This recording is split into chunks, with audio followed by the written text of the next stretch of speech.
You were listening to a Nerd Room podcast, a member of the Star Wars Commonwealth Podcast Network.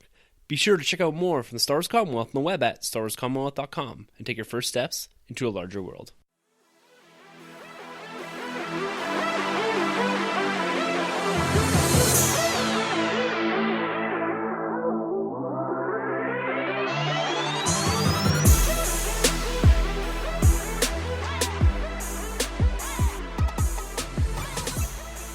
Hey everyone, and welcome to the Nerd Room, where we talk all things comics and movies. This is episode number 77, where we're discussing the state of the cinematic universe. I'm one of your host, Tim. And I'm Sunjay. We're short one guy this week. That's right. Troy, the boy, is a no-show. No show. He may be back a little later. He may make it back. We'll see. Depending if his, what are those things called? Those transponders in Star Trek? If they make it, and he could just... Wrong franchise. Star Wars. All right. If his warp speed makes it, right? Hyperspace. That's the one. Warp speed Star Trek. Damn it. They're just so similar. Well, man, it's been a rather slow week in Nerd. You know, with the build-up to Spider-Man Homecoming, which drops in a few weeks, we've got D23 and San Diego Comic-Con. It seems like a lot of franchises, studios, Marvel, DC, whomever, are holding their cards pretty close to their chest, not revealing much and leaving some of that for the surprise when the cons do arrive. But that was the case up until about 20 minutes ago, when we got word, almost live, so we are reporting this somewhat live. That, should we do like a breaking news alert? Like, Phil Lorde and Chis Miller, the directors that are or were behind the young Han Solo film, have apparently left due to creative differences. Say it isn't so. With Star Wars, with Lucasfilm. And that's a pretty incredible revelation that we're actually going to get into in a little depth in a moment here. Yeah. But that fits in really nicely with our main topic for this week, and that's going to be the state of the cinematic universe. Now, we're not talking about the cinematic universe that is the MCU. We're talking about all cinematic universes and just how the evolution of that since 2008 has really changed how movies are written, how they're developed, and how they're released. Because this whole cinematic universe, it's a money-making machine, but it's also have had some sort of, maybe some negative impacts, but also I think a lot of positive impacts on the film industry itself. So we're going to get into a lot of depth there and go through some of the current cinematic universes that are out there and some that are rumored to be in development, including some from the Hasbro line, from Hanna-Barbera, all sorts of crazy stuff going on. But before we get into any news and our main topic, we have an announcement, an exciting announcement from the Star Wars Commonwealth. Breaking news. Yes. We are welcoming a new member, San Diego Sabres Radio Podcast. They joined just this past week. Yes, they deserve a good head. I had to listen to these guys. They're absolutely fantastic. They're out of San Diego, obviously. You know, their main goal or their main theme of their podcast is really promoting and teaching lightsaber combat and dueling skills. So it's pretty cool. It's pretty niche. And when I listened to it, I was like, this is a fantastic addition to the Commonwealth because it's something different again. I think that's what the Commonwealth does really well. It has, each podcast kind of has their niche zone and fills a different aspect of fandom. There's some overlap, of course you're going to get that, but everyone seems to complement each other quite well and fill in that little corner of fandom, which I think is absolutely fantastic. And Steve from over at San Diego Sabres Radio Podcast sent us a quick clip just to describe in a bit more detail what their podcast is about and how you can get a hold of them. All right, let's hear it. Fire it up. Hi, this is Steve from the San Diego Sabres Radio Podcast. Together with my hosts, Eric and Robert, we run San Diego Sabres, a lightsaber combat training group. Each week, we talk about lightsaber combat, Star Wars news, interview special guests, or we just find something silly and fun to talk about. You can find us online at our website, sandiegosabres.net. On Facebook and Instagram, we're SD Sabres, and on Twitter, we're SD Sabres Podcast. Or you can email us using podcast@sandiegosabres.net. All right, well, Steve, thank you for sending that clip in, and make sure you guys go check them out. They're currently on our iTunes provider page, the Star Wars Commonwealth, so you can find them there, or you can find them by searching San Diego Sabres Radio Podcast on iTunes as well. So go check them out. Part of a bigger group now. We're excited to have our 7th podcast, the 7th edition to the Star Wars Commonwealth, and as this community grows, it just gets better and better. Another exciting edition. No, that was a great clip. I totally agree with you, Tim. Check out their podcast. It's really fun, really awesome. And I'm not going to lie, guys. I may be hitting you guys up for questions or hints for San Diego because I'll be going there for the con coming up in July. So, hook a fellow Star Wars Commonwealth guy up. Nice. You say the con like it's something small. I'm going to this little con. This little, minor thing. Small thing. We're expecting tons of announcements and everything going on. I mean, if you guys want, I'll come over for dinner every day, maybe crash at your pad, just small stuff that we, Commonwealthers do.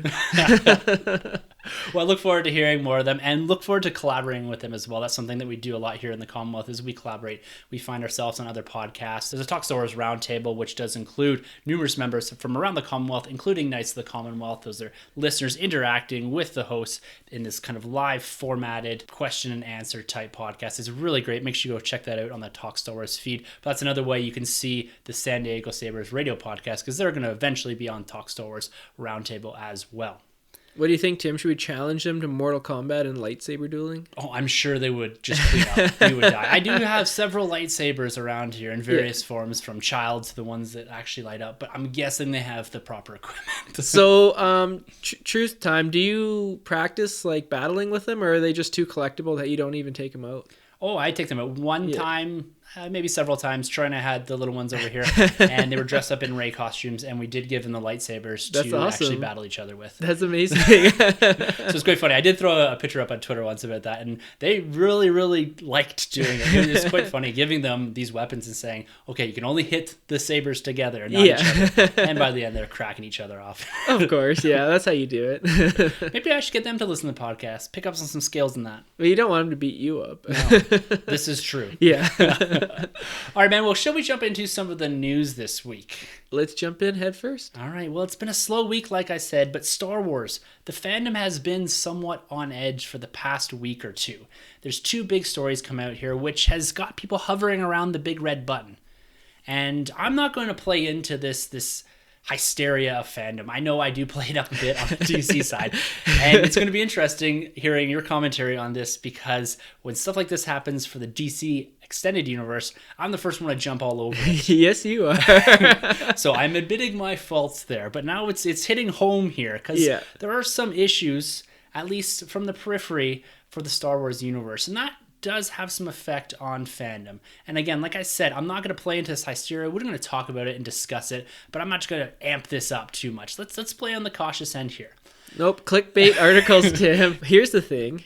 Star Wars is in trouble. I think they're going to reboot their universe. Clickbait. There's a clickbait article for you. First things here, Colin Trevorrow, he is the director and writer of Star Wars Episode 9. So this is going to be the concluding installment to this new franchise, or at least this new trilogy. I'm sure there's going to be a 10 through 12 and all that. Absolutely. And this is slated to come out May 24th, 2019. So we're still 2 years out.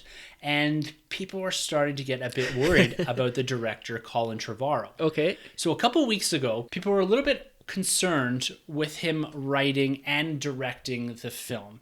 His frequent collaborator, Derek Connolly, whom he wrote Safety Not Guaranteed with, as well as Jurassic World. Okay, those are. I've only seen Jurassic World. I haven't seen the other one. Safety Not Guaranteed's good. It's kind of one of those films that got him noticed. Oh, okay. This is one of the 3 films that he's done. Okay, he's done 3 films. Yes, What's the third one? The third one we're going to talk about in a second. But quickly, Derek Connolly, his collaborator, his writing collaborator, is also responsible for doing Kong Skull Island. Oh, I heard good things. Yeah, the screenplay, but also Monster Trucks. You mean the movie about monster trucks with tentacles? Yes, the critically panned Monster Trucks. Okay. So there's a little worry there about the writing tandem that we do have for Episode 9, being Colin Trevorrow and Derek Connolly. And then the second layer to all this is Colin Trevorrow's new movie just dropped. Okay. Called The Book of Henry. Did you see it? No, I did not. This is a small indie film. Okay. And not a lot of people saw it, apparently. And it really took a beating with the critics. It's got something close to a 25% rating on Rotten Tomato. Okay. And this is the one that really started to raise the alarm bells for some portions of fandom.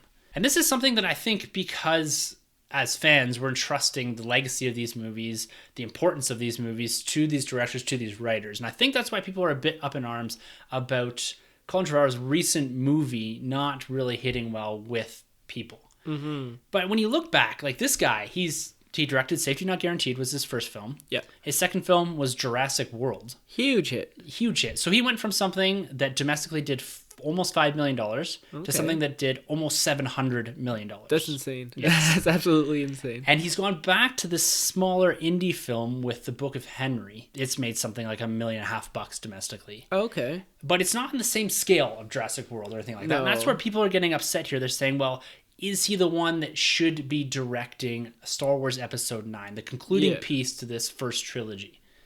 What are your thoughts on fandom raising alarm bells in reference to him writing the film as well as this new movie that he's got coming out that hasn't been well received? Truthfully, I'm not really worried at all. I mean, I don't really think there's any carryover between films. Like, directors and writers, they take what worked for good films and then they learn from what didn't work from bad films. I mean, there's no carryover. If you look at writer Chris Terrio, he wrote Argo, and then everyone loved that film. It won Best Picture, I think, and he won like a Best Writer credit at the Oscars. Yeah, him and Affleck. I think Affleck got Best Director. So there's a lot of praise going to him. Yeah, and then he wrote Batman v Superman, which I personally loved, but it wasn't well loved by most people. But then again, I mean, if you went into hearing that, okay, this Oscar-winning writer wrote a Batman v Superman film, I think most people would have been super jacked, and then most people weren't when the final product came out. And there's stuff like that all the way around. I mean, you know, maybe it just wasn't a good fit for him. I mean, it was a small budget film. Maybe he didn't put his all into it. Who knows? I mean, with Star Wars, this film's going to live forever. Yes, whether it's good or bad, people will be buying this. People will be watching it until the end of time. It's going to make money. Guaranteed. Even if it was the worst film ever done, this movie's still making at least almost $1 billion. Guaranteed. I think the concern in fandom isn't so much is it going to make money or is it going to hit with critics. Is it going to hit with fandom? You look at the size of the fan base in Star Wars, it's massive compared to DC, compared to Marvel. It's the biggest one. And the biggest critics of Star Wars are often Star Wars fans themselves. Mm-hmm. So I think the big concern here is that we want a fitting end to this trilogy. Yeah. And you throw in this extra layer of complexity with the death of Carrie Fisher and her character having somewhat of an uncertain future in the franchise and how they're actually going to handle that. We're relying on him to bring us to the conclusion of this story that started in The Force Awakens, or at least somewhat the conclusion, as well as handling something that people were more or less walking on eggshells around, is the death of Carrie Fisher and the death of Princess Leia potentially in the film. So I think that's why these alarm bells are going off. But I agree with you. I don't think it's time to start freaking out about Episode 9 and the director and the writer. No. When I look back at this, in these big cinematic universes, and this is going to be a theme going through this entire episode of this podcast, is cinematic universes.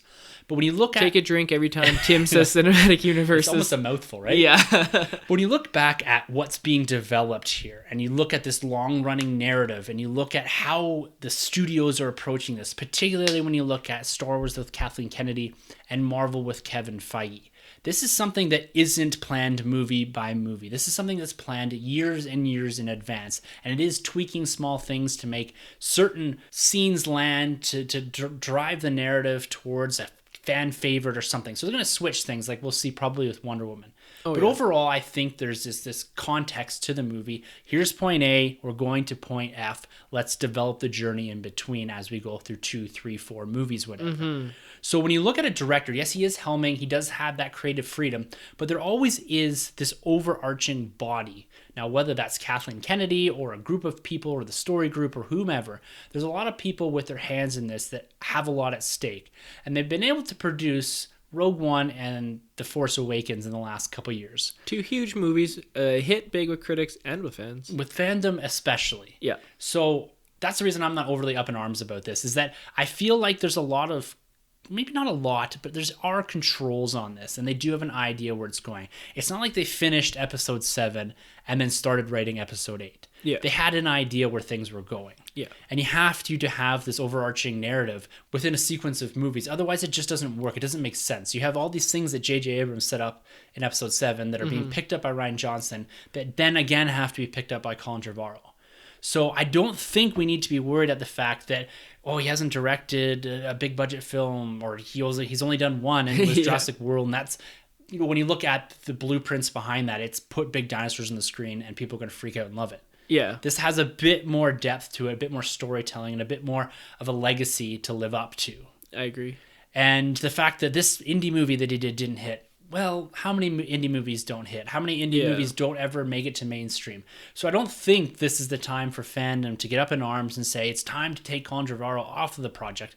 I think that might at this stage be slightly more of a detriment. You've got someone that's heavily invested in this, that's already planning. He's talking to Rian Johnson about adding scenes to tweak things for episode 9, which is something that Rian Johnson did with J.J. Abrams. So you're seeing this continuity of filmmaking throughout the process already. This movie's 2 years away from its debut, and this man is already putting a lot of effort into this.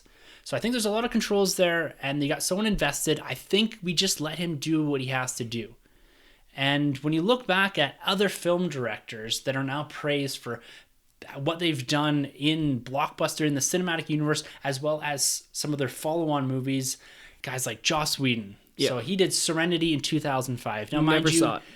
It's all right. Is It's that right? following on from Firefly, the series that he did. Is that the one with Nathan Fillion? Yeah. Okay. Really good. You should check it out. It's awesome. But he did that movie in 2005. And yeah, albeit he does have quite the depth in TV directing and TV writing and ensemble. But here's a man that did a movie in 2005 that pulled in $35 million, was handed the reins of the Avengers. Never heard of it. This was the culmination of all the work that they had put into these movies, this first cinematic universe. They gave this to a relatively unknown director in the film world. Now let's look at another director here, Christopher Nolan. Who's that? He did a few little movies, little Batman trilogy, The Prestige, Interstellar. He's got Dunkirk coming out here. That's right. This is a man that was handed the reins of Batman after Memento and Insomnia. Don't forget Following. And the following, yes, you're right. That didn't do very well. It was a $10,000 budget film, but I actually own it, and it's actually not bad. Yeah, so he's plucked from obscurity somewhat. Yeah. These movies were successful, Memento and Insomnia. Absolutely. But he was taken, and yes, he is a fantastic writer, but again, a man that was put into a franchise that didn't have the depth or breadth of experience of a Steven Spielberg, of this caliber, James Cameron, of this caliber of directors, right? Oh, for sure. And then recently, even with Star Wars, Gareth Edwards. Yeah. He had done Monsters, which is a great indie film, Godzilla, and then he was handed the reins of a Star Wars movie. But wasn't there some issues with him? Yeah, so this is, again, where it comes down to there are some larger controls on this. There was a guy that came in towards the end of production and rewrote and reshot a bunch of scenes, and we saw that from the trailers. The ending was different, and I think for the better, maybe. Like, we're never going to see what that actually was. Unfortunately, yeah. No, but again, it comes down to the ability to go back and retool these movies. They're shooting them so far in advance, and they're giving themselves the time to work on these to produce something that is great. And yes, we can have someone come in at the end if that is needed. Yeah. And I think that's the benefit of having a much larger family, a much larger organization looking and watching and making sure all of this lines up and, more or less acting as the curators or caretakers of these franchises. It's not up to the director anymore to be the caretaker of the Star Wars. That's up to Kathleen Kennedy and Lucasfilm. This is their baby, their pet project, and they're not going to let this go down a path where they're unable to resurrect it again. I mean, you got to be careful. You got to walk a fine line. If you look at a film like Suicide Squad, that got changed, which people say for the worse than what the original director had intended. Now with Star Wars, Rogue One seems like it got changed for the better. So you got to be careful, and I totally understand where they're coming from. I mean, look at these films. How much are the budgets are we getting? Star Wars, I mean, the first two, episodes 7 and 8, probably combined $500 million at least. Something close to that, yeah. If you count in marketing and all that. At least. And then you add in this episode 9. So you're talking about $750 million. Like, include marketing, maybe $800, $900 million. So there's a huge investment. Back in the day, I bet you the first Star Wars probably cost, $10 million to make? I can't remember the exact number, but a lot of it wasn't a ton of money for the amount of technology that they invented. I mean, it's crazy. So, I mean, all these films are getting more and more expensive, so it makes sense. I mean, investors are probably nervous. I mean, if you're owning shares of Warner Brothers or Disney, and you see that they're putting a $250 million gamble on the table, well, you want to make sure that you get the best product, and you want to get something that audiences will love. And I think due to the high budgets, that's a factor that a lot of people need to consider, because back in the day, back in the 90s, I doubt you got very many films over. Like Titanic was maybe $100 million? I mean, now there's inflation in there and stuff, but you know, I think the budgets are just ballooning. Oh yeah. It's crazy. Like, But big money doesn't mean big movie or good movie. not necessarily. No, I mean, look at Waterworld. Yeah. I mean, and even Avengers number 3, Infinity War, that's got to be the most expensive film ever done. The two of them are like $1 billion budget or something ridiculous like that. I mean, it has to. With the amount of people that they have in there, Robert Downey Jr. gets half of that in salary. Yeah, really. But yeah, I think overall, the fandom should just take a back seat here and just let this play out a bit. Listen to the words of Bane. Yeah. Now is not the time to panic. Well, now wasn't the time to panic. Here's another red flag, and this is something that's coming kind of hot off the press here in the Star Wars universe. And I said this at the top, but Phil Lord and Chris Miller, the directors of the young Han Solo movie, have up and left the film itself. Gasp. Which is, I would say, unprecedented. I don't think, or I can't recall any film that's had their directors leave this late in the process. Well, let me give you a history lesson there. I would love Timothy. to hear one. You know a little man named Superman? Yeah. Let's bring it back to 1981. Superman 2. Richard Donner had filmed about 75% of the film. Him and his producer, the Salkinds, they did not get along at all. They hated each other. They filmed the first one, and then there was a hit, so they decided to continue with the second one. About 75% of the film was done. So the movie was almost done. They fired the director. They hired their own guy, but I forget the guy's name. He didn't do he did an okay job. Like I like Superman too. So they hired this guy, and then according to the rules, in order to be named director, you have to shoot at least 50%. So he had to go back, add in scenes, and reshoot some of the stuff that Richard Donner had already shot. Jeez. So it was a mess. It was a mess. Like Lois looks different in some scenes. Christopher Reeves looks different in some scenes, and it just didn't. It came out okay, but it could have been so much better in my opinion. And so yeah, this has happened in the past, but as you said, it's far and few between. That's not an overly comforting story. It was still a big hit. I mean, I don't want to downplay it. I really enjoy that film. I have yet to see the Richard Donner cut, but I just feel like they changed the tone. Like the first one was more serious, and then the second one was a little bit more campy. Yeah. So they changed the tone, so you can definitely notice a shift. But hey, the movie was a huge hit. It was a big success, so there is precedent of it working. Yeah, well, this is quite an odd revelation here. And Kathleen Kennedy addressed this right away. She said that Phil Lord and Christopher Miller are talented filmmakers who have assembled an incredible cast and crew. But it's become clear that we've had different creative visions on this film, and we've decided to part ways. A new director will be announced soon. They just noticed that after filming 3/4 of the film? That's what worries me. And then Lord and Miller responded with this. Unfortunately, our visions and process weren't aligned with our partners on this project. We normally aren't fans of the phrase creative differences, but for once, this cliche is true. We are really proud of the amazing world-class work of our cast and crew. See, this is what worries me, and is kind of concerning. If you're those two directors, I mean, you're going to get paid a ton of money for Star Wars. And when the movie comes out, it's going to be a big hit. You're going to make tons of money. You'll make so much money that you could do whatever project you wanted to do. Pretty much guaranteed, right? So why are they leaving now? I mean... Well, this is like catastrophic as far as the differences that must have been between the two of them. It must have been huge. Because like you even look at the script is there. This is done by Lawrence Kasdan, another writer. So It wasn't their script. So they're executing here. They've gotten 3/4 of the way through production. They've done the casting. They saw something like 3,000 people to cast Han Solo. That's crazy. And they've assembled a great crew, a great cast. As they've said, they've gotten 3/4 of the way through the filming. And the interesting thing about this film itself is, yes, it is working itself into the greater Star Wars universe, but they could be seeding small things like a sequel and that, but it's not fitting into this overarching narrative. These are the anthologies, supposed to be standalone movies. Mm-hmm. So yes, it's easy to work in things like they did in Rogue One with cameos and appearances and references like they had with Tarkin and all that. Yeah. But you're also not trying to work in things like Thanos and all these type of different Infinity Stones like you're on the MCU. So this movie should have been relatively contained as far as what it had to build into. It had to exist in that universe, but it didn't have to build into another franchise or another movie or some overarching narrative. It just had to fit that story of that character. So I just can't even imagine how they're so far apart on the direction of this film. Like, even you look at it, because it's a prequel, you can't kill Han, you can't kill Chewie, you can't kill Lando. Like, there's not... Like, well, you could and just say they're clones. Yeah. Well, you could go some wacky different... Yeah, that would be mental. But, like, at the end of the day, you're still within the confines of being a prequel movie, something that's set before that has to work into something. Yeah. So you have that boundary there, but it's not like you want to take this Han Solo character and go a completely different direction with them, because you basically have to fit that Harrison Ford mold to a degree. Same with Donald Glover as Lando. They have to fit in to this cardboard cutout that they've already have standing there from 40 years ago. Like, this has to work in the greater universe.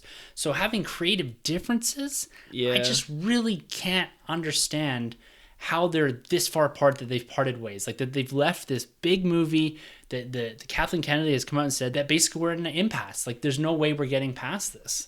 Yeah. So I don't know. And being that they aren't the writers either, it's not like they've put their vision to paper and are trying to execute something differently, or this is what they wanted and they've come back and said, nah, this really isn't going to work. So it's very confusing to me. Like, I just don't fully get it, but it's humongous news. And being that it's on a Star Wars film that comes out next May, so we're about a year away, we're still in principal photography. There are reshoots scheduled later on down the road, but, is there a potential for this movie to slip back into that December slot that we wanted?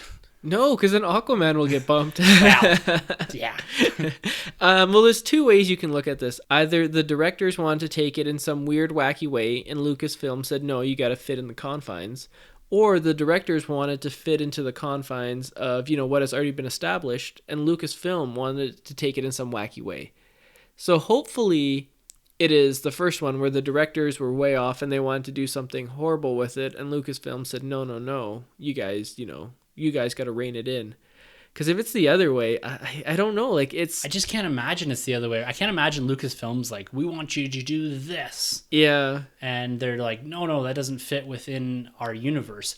So it's really strange. Like, I just, because you look at, let's take Ant-Man for an example. This is something that's more recent. It isn't quite the same because they weren't 3/4 of the way through production when they left, when Edgar Wright left. But he had a script that was in place for years. This man wrote something before Iron Man even came out. Yeah. Ant-Man was supposed to be the first film in the MCU. Yeah. And he waited so long because he had to finish his other movies that by the time Ant-Man rolled up, it no longer fit, or the script he had no longer fit into the continuity and into the confines of the Marvel Cinematic Universe. Right.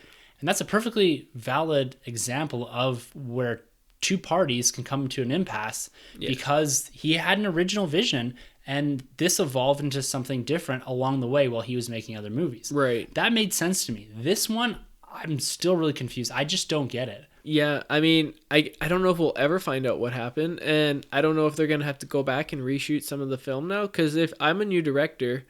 and I'm getting, there's going to be lined up at the door of directors who want to do this project. But if you're if you're the director that's chosen, you want your name on this Star Wars film. You don't want it to still say Lorde Miller.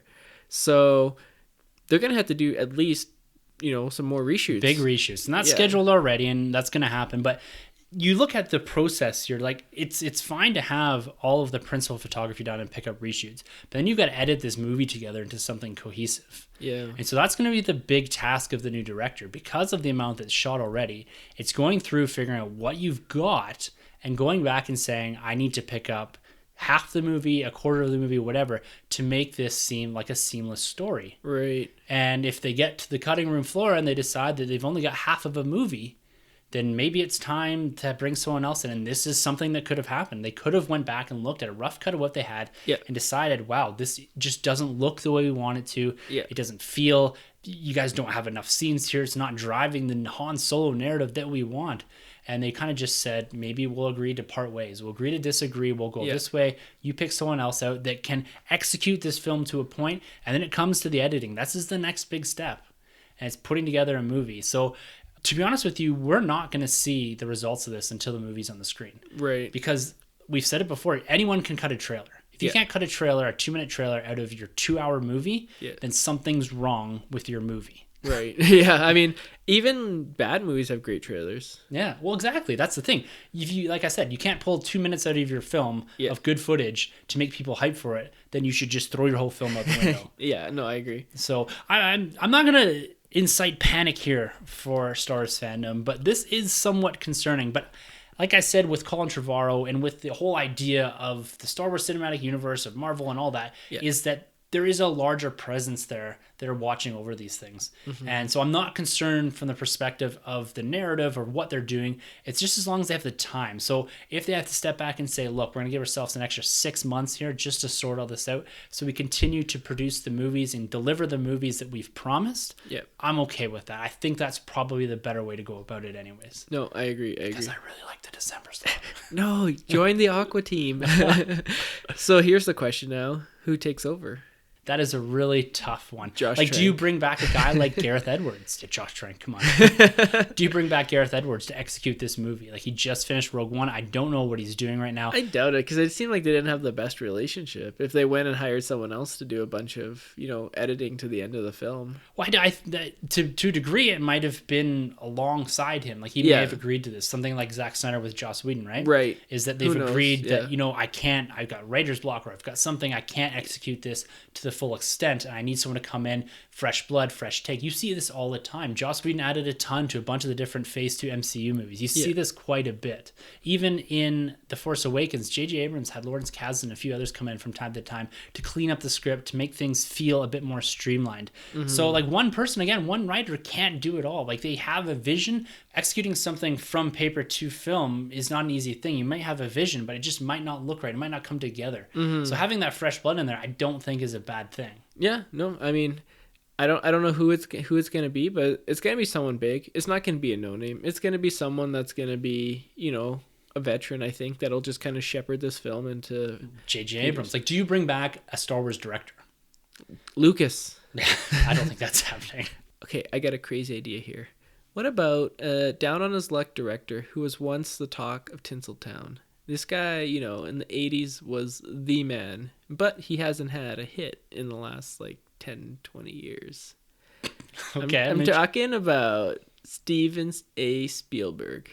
He's had hits in the last bunch of years, hasn't he? No. Like BFG, that thing bombed. I don't know, he seems too big. Like, it seems beyond Steven Spielberg. But he needs something else. Like, he hasn't had... Does he, though? Like, his film repertoire is so deep. It's true. Like, he could retire tomorrow and he'd be, still regarded as a top 5 director of all time. Yeah, I don't know. I think he... my initial thoughts are bring in someone that's recently directed a film, a Star Wars film. Like Abrams. But Abrams, does he like still Gareth want Edwards. to? Well, he says he regrets not doing episode 8. So I really don't know. Again, it comes down to, can you bring in someone like that to execute a film that someone's done a lot of the work on already? Yeah. Because it's putting your stamp. But Abrams has a very particular look to his films. Yeah. And a style. So it's a tough one. I really don't. I'm interested to see who they drop into this. I have a feeling it's going to be someone familiar with the franchise. Lucas. All right, man. Well, let's get off of that train for a little bit.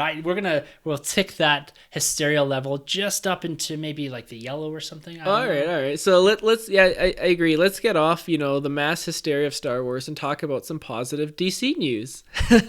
When's the last time we could say that sentence? A couple weeks ago when we talked about Wonder Woman. That's true. We're all over But it. there was no negative Star Wars news at that time. Do we have DC news right now? Not really news, but more of a celebration. I love celebrations. Star Wars celebrations. That's right. So June was a big month for Batman in the 90s. He released 3 films in the 90s, all in the month of June. So this is the 25th anniversary of Batman Returns. Really? Yes. Oh my God. Doesn't that make you feel old? Really old? I still remember getting So the do toys. Yeah. So do I. The 22nd anniversary of Batman Forever. And the 20th anniversary of Batman and Robin. Okay, that blows my mind. This feels like just yesterday. That makes me feel really, really old. So, I mean, those 3 films all came out in June, all in the 90s. What are your memories from those films? Well, 89 I don't remember. Yeah. But Batman, all 3 of those were in my wheelhouse when I was a kid. I don't have the same opinion of the Schumacher films now that I did when I was a kid. I loved them. I agree. I thought they were fantastic. They were flashy. They were toyetic. They were everything that a kid... I can't remember what year did it come out in? Batman and Robin? Batman and Robin, 95. No, 97. So I would have been 12. Yeah. So yeah, I was right there for me. So it's one of those things that I have really fond memories of those. I think Batman and Robin, Batman Returns, I don't remember quite the same way because I was a bit younger still. That was a bit darker tone. That was a bit strange. I remember having like the Penguin action figures. Oh, me too. And all that. And the Batman, like that was all right there. I thought those were the greatest films of all time. I agree. It turns out as an adult, I think they're mostly junk. I think Batman Returns is still a very good film. It still holds up. I'm not talking about those ones. I'll leave alone. Yeah. The Burton. But films. the Schumacher films, Batman and Robin, if you go in expecting camp, kind of like the 66 series, it's a fun movie. Like, you cannot tell me you can't go into that movie and you won't be laughing or you won't be, looking at like the set designs and the neon and being like, wow, like I had fun watching this movie. It's campy and it's terrible, but it's terrible in a good kind of way. It's one of those movies that I feel like you should never go back and rewatch. Oh, I rewatch it all the time. Really? Oh, it's one of my most rewatched movies. You gotta live sometimes fondly through those child memories of a film and just be like, oh, I remember that, and you go back and watch it. I recently went back not too long ago. This is a complete tangent, and rewatched the Ninja Turtle movies. Oh, this okay. is before the first new Ninja Turtles came out. Oh, okay, yeah. And one is still good. Two, I thought it was the best movie of all time. Oh, when with Razor and Bebop or whatever? Yeah, the fake Bebop and Rocksteady. Yeah, yeah. But it's horrendous. Really? Yeah, it's not good. Like, they don't even use their weapons or anything in it. But that's neither here nor there. But that's one of those things that never going back maybe is a good thing. Yeah, no, I agree. Batman in the 90s. I mean, we wouldn't be where we are if it wasn't for Batman. He kind of started this whole superhero kick. So, if you get a chance, go back, rewatch him. I know I'll be checking him out sometime soon. I love Batman Returns. Batman Forever is my least favorite of the three, and Batman and Robin still, a lot of fun. It's the anniversary month. Nice to see you. Nice to see you. I mean, come on, you can't tell me Arnold Schwarzenegger's Mr. Freeze doesn't at least bring a smile to your face. A little bit. When I think about it, sometimes, but it's more of a mocking. It's hilarious. I mean, no one has had a bad time watching that film. George Clooney, Batgirl, Robin, Poison Ivy, when she's trying to be all seductive and she's dressed up like a gorilla. The purple gorilla. This movie just gets worse as you explain it. It'd be like it'd be interesting to show a kid that movie. Because I think a kid would like it. I think, how many kids became Batman fans because of that movie? Yeah. Well, it's the action figures too. Like I said, it's toyetic. Yeah. Like, it's something that they made for the toys. It still made over $100 million. I think it was like 12th highest grossing film that year. So it didn't do terribly. It just didn't light the world on fire. That's living off the goodwill of what had come before it, I think. Batman Forever. Jim Carrey. I kind of like that one too. Maybe, yeah. I don't know. Two-Face. They should have kept Billy D. Williams. Yeah, they should have. I don't know why they... Tommy Lee was kind of odd. Well, Tommy Lee's a great actor, but he just hammed it up the whole time. Like, that's not Two-Face. Yeah, he was like a crazy Jack Nicholson Joker. He was like all purple and stuff, and they threw the acid on his face, but he had like some papers that blocked it. Yeah. The portfolio, the folio, or whatever it's called. What is those papers made out of that they block the acid? Man. Maybe we'll revisit those someday down the road. I think we should do a commentary of Batman and Robin. I'm into that. Yeah? I'm into that. All right, that'll be our first movie commentary. Cool. You heard it here first? Yeah. All right, man. Well, so I thought we'd do a little bit of a comic book roundtable and discuss a little bit about what you've been reading in general, what you've been enjoying about DC Rebirth lately. All right, so DC Rebirth has been going really well for me. I've really got into Superman. Yeah. The New 52, I didn't actually follow Superman that closely. I don't know I just didn't dig the run. It was okay, but this Rebirth, the Action Comics, has been fantastic. I mean, you throw in Zod, you throw in Mr. Mixplix, you throw in some of his greatest villains, and Superman Action Comics has been killing it. And, as we creep closer to issue 1000, I'm looking forward to see what they have in store for that. So I also read the prequel comic, DC Dark Days The Forge, which is a mystery by Scott Snyder, the writer of Batman, and it spans his entire Batman run. So that one issue is really well done, and it has Aquaman in it, The Flash, other characters, not just Batman, so it was good to see that. Other than that, I haven't been reading too much, just trying to catch up. Tried to pick up Batman 24, but I guess something happened in that issue that made it sold out. Really? Yeah, I've never had that happen before, but it must have been something big. I don't know. Maybe he dies or something, because that seems to be the only issues people buy. We'll have to get Chris over at Alpha Comics to hook you up with one. Yeah, I mean, I'm still looking for that first printing, but it's sold out across the across the city. So Chris at Alpha Comics, if you have one, let me know and I'll get Troy the boy to pick it up for me. He owes me. Up. Yeah. Well, myself here, I've had a kind of a personal renaissance when it comes to comic book reading. I kind of backed off quite a bit because I was disappointed about the digital stuff, and Right. I just wasn't feeling a lot what Marvel was doing. So I took a real step back from comics for a couple months. And I was, visiting the comic book shop periodically. My pull list had dropped down, and I decided to go back and take about 5 or 6 series that I was really enjoying before, and start from scratch again and kind of read them from the start while picking up Secret Empire as well. And I've made a commitment to reading 1 comic book a day for the last 3 weeks. Oh, because you wanted to get like 1 a day until Avengers Infinity War? Well, originally I was going to do 500 days of Avengers. Right. But then I decided I didn't have time for that. So that was going to be another lead into Avengers Infinity War. But what I've done is taken that similar concept and just said, I'm going to sit and read 1 comic book day in the morning. Okay. So what I've been doing on the bus is I take a physical copy. I've got a nice case and all that. I think I've mentioned this before. And I've had an absolutely fantastic time getting back into comics. Nice. It has been so much fun. I've caught up on Secret Empire. I'm caught up on Dr. Aphra, the Maul series. I'm up to date on Star Wars.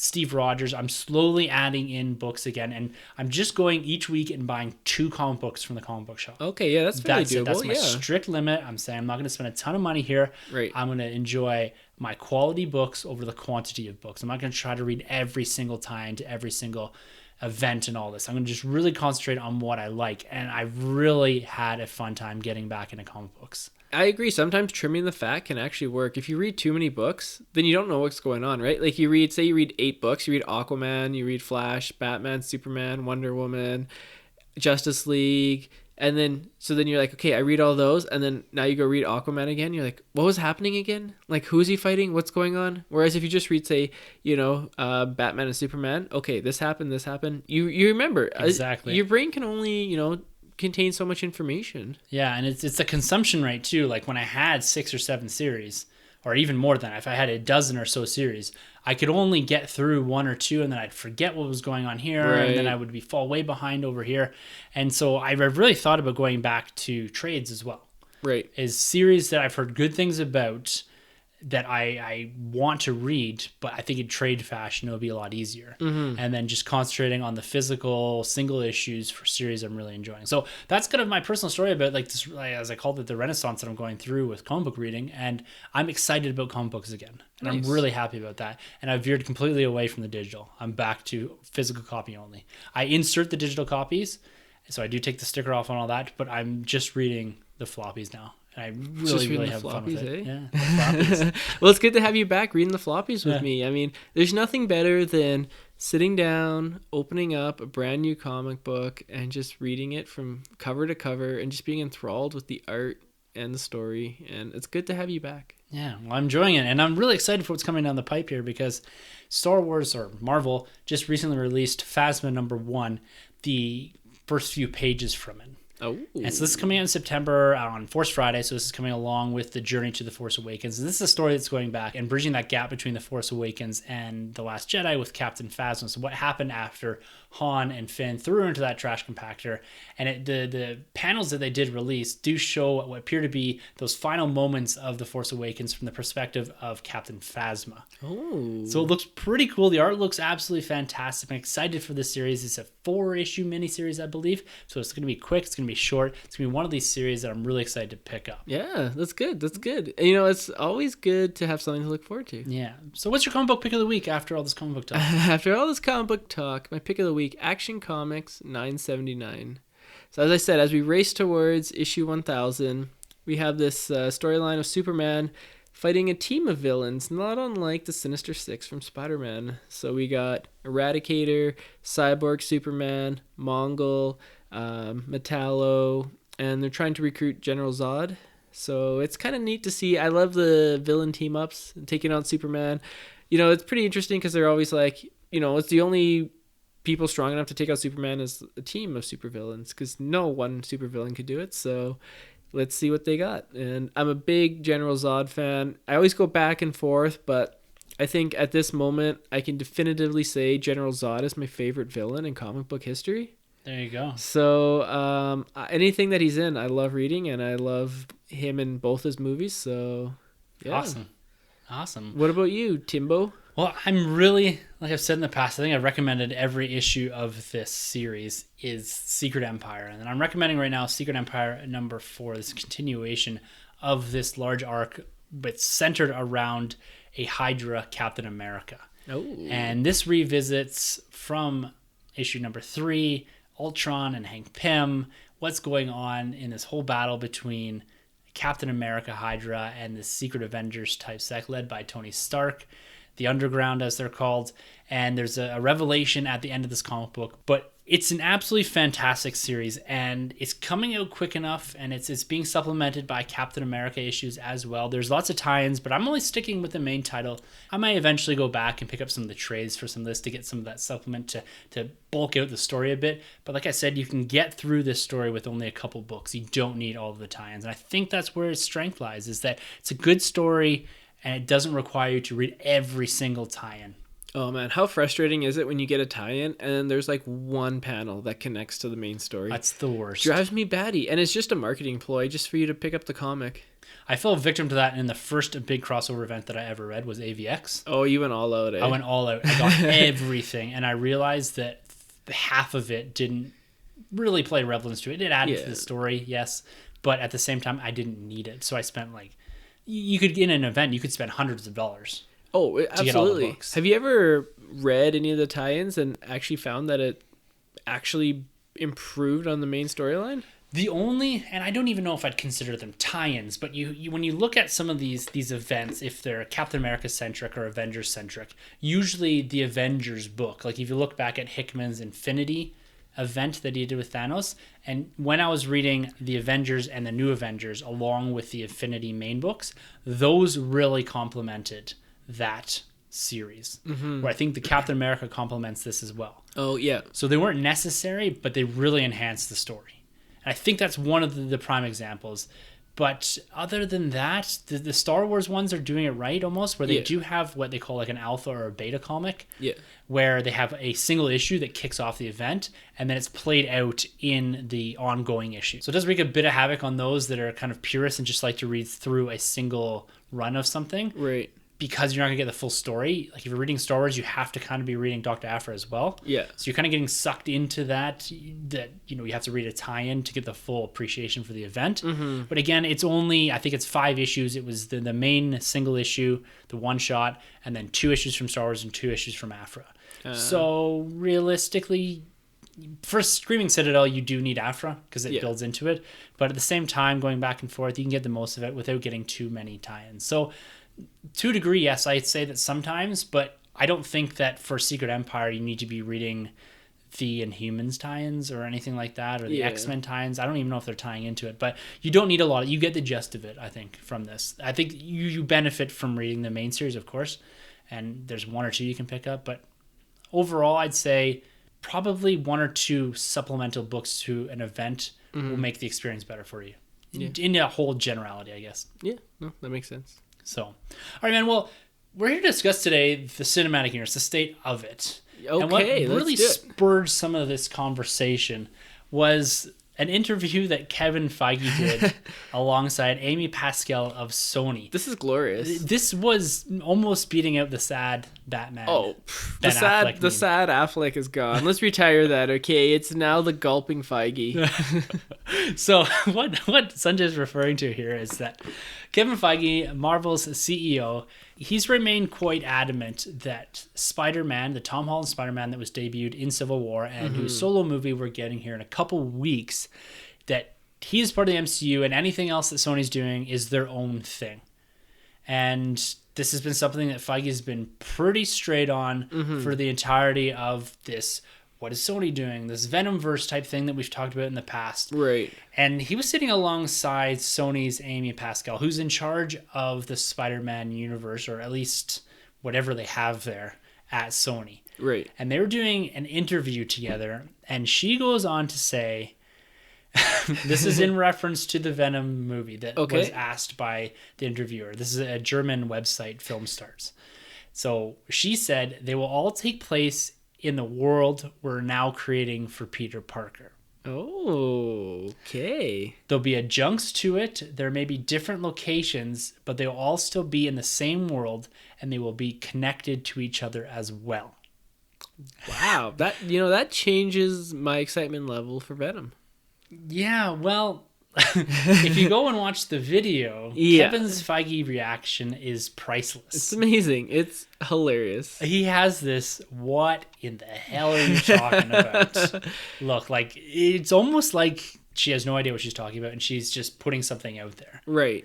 So I looked at 3 ways that this could be taken. Okay. Sony's pivoting and trying to put Marvel on the spot and trying to say that let's get the fan hyped him up like they did with Deadpool. They threw something out there. Yeah. And the fans made it happen. Let's put this out there and see what happens. Can we get Marvel to adopt Venom into their universe? And now all of a sudden we have this huge cinematic universe that we've built up kind of in around the Sony, but they're somewhat adjacent to or within the cinematic universe. That makes sense to me because, as I said before, I wasn't excited for the Venom movie.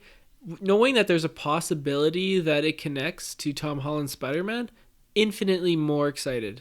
Well, let me throw this one at you then. All right. What if this is a massive Infinity War secret?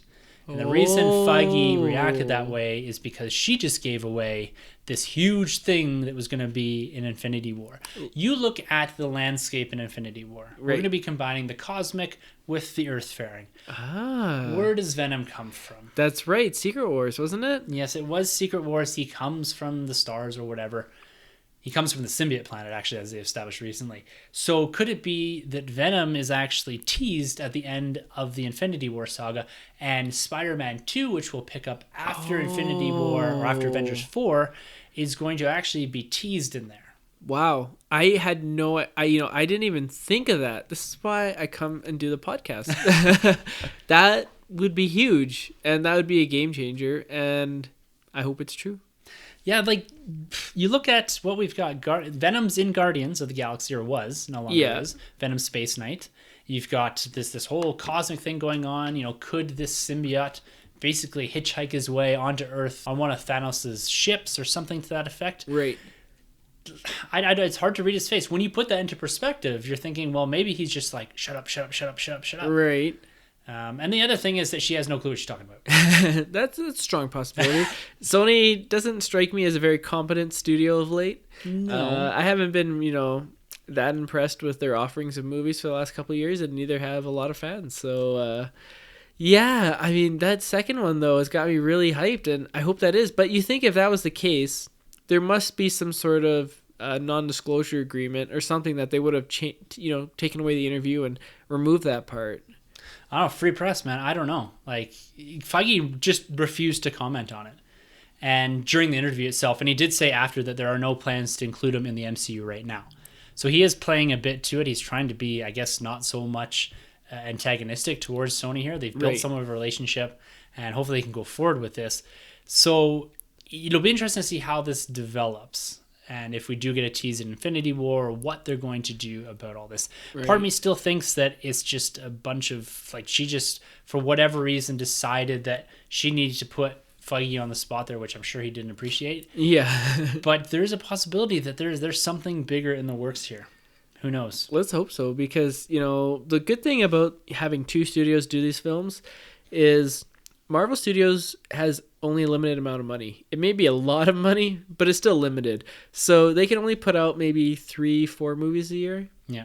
If you throw Sony in the mix, now you get maybe 5-6 a year, because they could do at least 2. Yeah. It becomes difficult, though, with your cinematic universe here. And this is where we'll transition to this discussion, is that if you're doing 4 or 5 movies contained within a cinematic universe, you're going to run into issues with your continuity eventually. You're going to start stepping on things. It's very hard to control that much filmmaking and trying to create an overall narrative that drives towards something again. I think it's doable, but the question comes into doing it well. And I think when we look back at the state of the cinematic universe as we're going forward here in the podcast, it's that this whole concept is still pretty brand new, and we're seeing it evolve before our eyes. We've gone from this initial franchising where Star Wars really kicked us off about franchising And then we've got big sequels, prequels, all of this universe building that was focused around a single character or a single set of characters. Right. And then you have Marvel coming into the picture here, which takes franchising to the absolute next level by taking multiple franchises and jamming them together into this overall narrative that drives towards something bigger that leads into yet another combined franchise. And what we're seeing somewhat here with Sony and potentially some of these other universes that we're going to talk about is they're now starting to blend numerous cinematic universes together and creating an even bigger umbrella. And when you look back at the creation of the cinematic universe, like I said, it's recent that this is happening. And it's really changed the landscape in Hollywood. We've gone from what was always big sequels and big franchises to multiple franchises to 3-4 movies a year coming out within a cinematic universe. And this is only all since 2008. And when you look at the movies that are coming out, next year, 2018, there's upwards of 8 or 9 movies that are contained within individualized cinematic universes that are dropping. That's crazy. So about one a month? Yeah, this is going to suck up your big tentpole positions in the majority of summer through fall into Christmas time and all that, Even right? February now. Like what was the movie that came out in February that was a big hit? Deadpool. Logan came out in January, I believe, so March. Close enough. Yeah. But there's this whole idea, this concept. I want to get your opinion on it because this is something that we talk about a lot. And it's something that at times we're very positive about and at times we're kind of negative about because we expect a lot from the continuity here. And this whole idea of this continuity of universe and this overall and this overarching narrative is something that goes back 75 years when you look at comic books. Right. So you look at the success there of crossing over into the Justice League in 1962, the Avengers in 1963. I think it was 62 for Justice League. And we'll go with that. The success that they had there and how long it took to translate that onto screen. Yeah. Like it's pretty amazing that it did take that long to produce something like this. But now we've got this humongous money-making machine that is the cinematic universe. You have people trying to emulate it for the better or for the worse. But when you look at why studios do this, let's just look at bottom lines here before we go to quality and quantity and all this. Bottom lines here. Let's look at the top 3 grossing cinematic universes. Number 1 is the MCU. It has 15 films within it. Okay. It's grossed $4.6 billion domestically. That's insane. And $11.7 billion globally. That's very impressive. So this is averaging $780 million per movie globally. That's crazy because if you look at some of the beginning ones too, like Hulk, Captain America, Thor, they were making... and they didn't do a lot internationally either. No, very low. So it wasn't until the Avengers hit that these movies became the money-making things that they have become. And that's a pivotal moment in the cinematic universe. Absolutely. Is the Avengers. That showed that this could, in fact, work. That you could build a cohesive universe with numerous franchises and have that culminate in an event style of movie. No, you're right. And if Avengers had bombed, this whole cinematic universe discussion, we wouldn't even be talking about it. Maybe DC would have tried. Maybe. Who's to say? But, I think if Avengers would have maybe just been like an okay hit or even had lost money, I don't think they would have continued and we wouldn't be having this discussion today. That, you said, you're right. It's the pivotal moment in this combined cinematic universe. Yeah, it changed everything in Hollywood. You look even back at Star Wars. This is technically a cinematic universe now. When you layer in the prequels, you layer in Rogue One, the anthology movies and all that, there's now several franchises that are contained within a much larger universe with somewhat of a cohesive narrative going through it. This franchise itself is grossed with 9 films, $3.7 billion domestically. Now this is including all the re-releases, and $7.7 billion globally. Lightweights, yeah. And then you look at the next one down here, J.K. Rowling's Wizard World. Right. So this has 10 films in it, $2.6 billion domestically, and $8.5 billion worldwide. Wow, I had no idea they were that successful. Very successful. And this is something that's been kicked off recently into the cinematic universe with the addition of Fantastic Beasts and Where to Find Them. So they're adding to what was an established universe. And when you look at these movies, you even look at the top 10 movies over the last 15 years or so, 7 of the 10 are within a cinematic universe. They are not the first movie out of the gate. Mm-hmm. They're follow-ups, or they're movies that are contained within a larger universe. And you compare that when you adjust everything for inflation to the movies that do sit at the top all time. Almost none of them, or absolutely none of them, until you get to The Force Awakens, which is number 11, are actually franchised movies. These are one-offs or the first film in a franchise. Right. So that's a cool shift. That's a cool way to look at it. If you're just looking at it from a money perspective, Right. you look at Gone with the Wind, Star Wars, Sound of Music, E.T., Titanic, Ten Commandments, Jaws, top 7 there. These are all one-offs or the first movie in the franchise, most of them being one-offs. Whoa, Titanic was a cinematic universe. You didn't see the Jack prequel and the Rose prequel? Yeah. And then the Rose sequel after? The Rose sequel, the follow-up to Thorn in a Rose.